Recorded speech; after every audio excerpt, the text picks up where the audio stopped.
Hello, it's Kim. It is Maven. That means it's September 22nd, 2021. I'll be honest, I thought Maven was on the 23rd, but I get the joy and privilege of doing the reading for Maven, which I think is kind of cool. Um, I'm going to use Barbara Moore's The Book of Shadows Tarot. And I don't know if I've used it here or not, probably.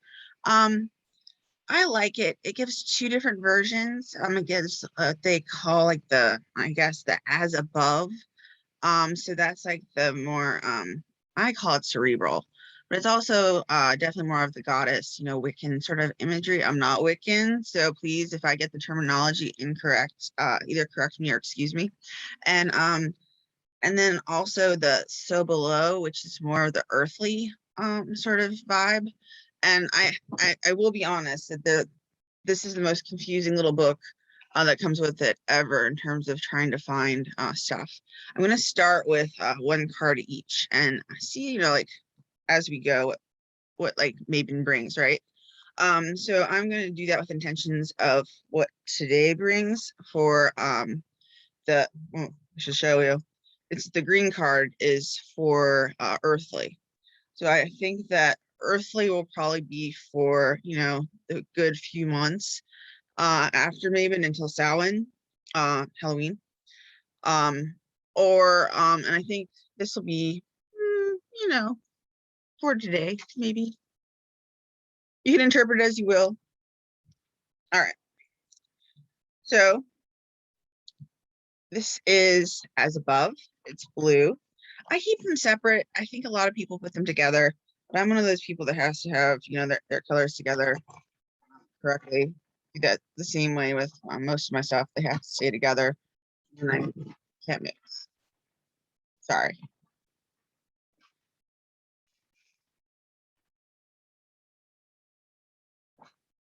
All right, I'm getting this good and shuffle. All right, top one.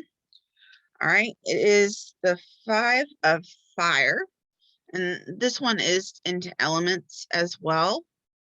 I'm gonna hold it up right so you can also see it. And now we wish me luck.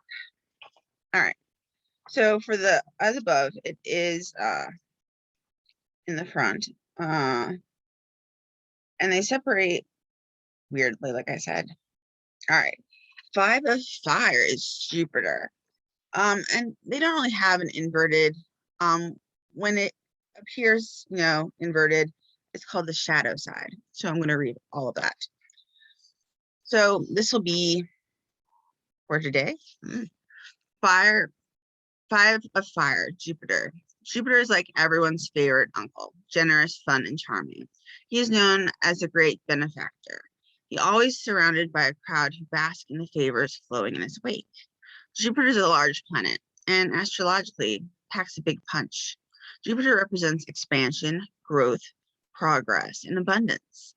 Although often associated with material good luck, Jupiter also blesses our lives in other ways by bringing joy, faith, inspiration, and understanding. All these experiences usually lead to a healthy optimism that encourages us to expand our worlds with new experiences such as traveling, networking, and taking classes. The 5 of fire is a reading lets us know that good things are afoot and to enjoy them.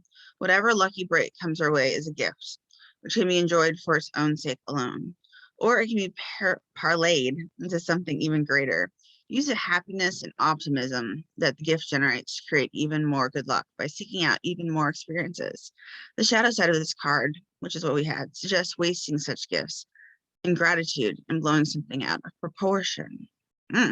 Well, I tend to do that. I admit that I blow stuff out of proportion. I'm going to say that the intention is for, until Samhain on this one, because it sounds like a good traveling card, right? I know I have travels, well, sort of planned. I assume other people do as well, as the fall and the holidays are fast approaching. So yes, Jupiter.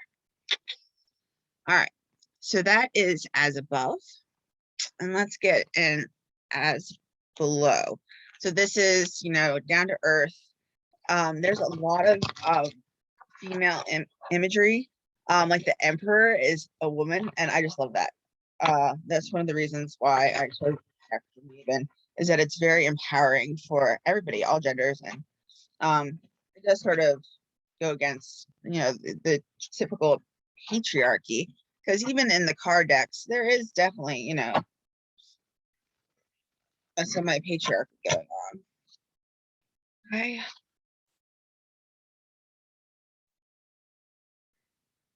Oh, okay. All right. We got 8, death, and it was inverted, but like I said, there's not, in as below, inverted matters more.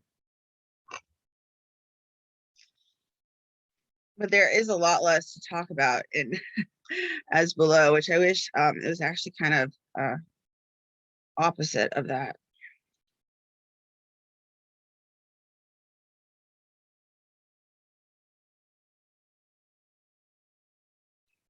All right. Death, in the as below is a darkness that heralds light, and so below an ending that yields beginning. I am assuming that's not all they're going to say. You never know. Like I said, this is the weirdest little book. I think that is all they're going to say about that. Well, then I'll say a little bit more. Fine.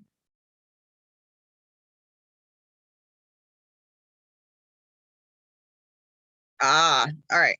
Like I said, it doesn't go in order.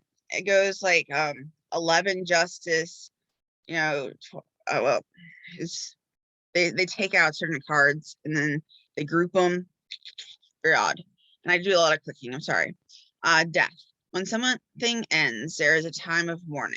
The difficult emotions, anger, bitterness, sadness, despair, are never enjoyable. They must be experienced, though. And within even these feelings are hidden gifts that deepen our character, enhance our compassion, and usher in new experiences. We did get it reversed. So the divinatory meaning is holding on to something that is over. That's interesting.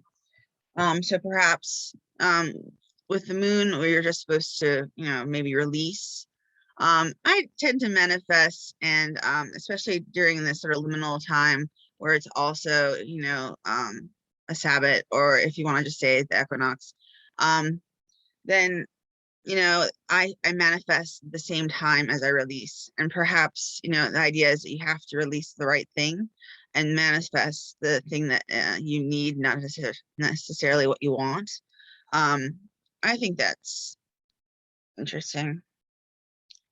And every time I draw the death card, of course we think of, literal death. But I also think of like the ending of projects. And with the Jupiter card, I think it's interesting that classes are taken. I am going to plug Janet's class right now, of course, that is coming up, but any class really, furthering ourselves never hurts and always keeps us kind of on our toes. And anytime we use our mind, new creation occurs.